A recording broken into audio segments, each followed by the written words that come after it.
పంచాయతీ ఎన్నికల దృష్టితోనే రేవంత్ రెడ్డి ప్రభుత్వం మహిళలకు చీరలు పంపిణీ చేస్తోందని మాజీ మంత్రి హరీష్ రావు అన్నారు. సిద్దిపేట కలెక్టరేట్లో స్వయం సహాయక సంఘాలకు వడ్డీ లేని రుణాలను పంపిణీ చేశారు ఆయన.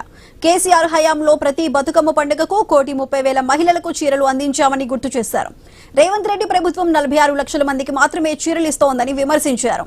సిద్దిపేట జిల్లాలో 3,83,000 మంది మహిళలు ఉండగా 1,99,000 మందికి మాత్రమే చీరలు ఇస్తున్నారని విమర్శించారు. ఎన్నికల్లో హామీ ఇచ్చినట్టు మహిళలకు 2,500 రూపాయలు ఏమయ్యాయని హరీష్ రావు ప్రశ్నించారు.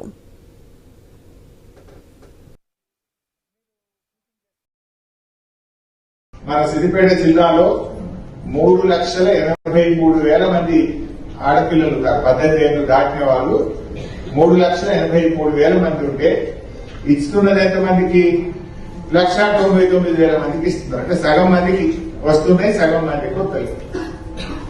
నిజంగా ఇచ్చేది ఉంటే 2 పార్టీలు 2 బతుకమ్మలు ఇచ్చినా బాగుంది, లేదు అందరికి ఇచ్చినా బాగుంది.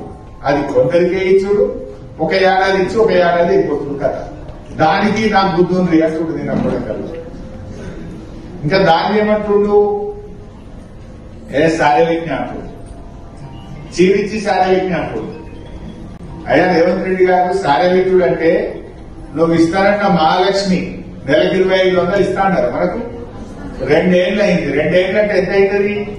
60,000 రూపాయలు. నిజంగా చీరతోని నువ్వు ఇస్తానన్న 60,000 కూడా ఇస్తే అప్పుడు సారవికినా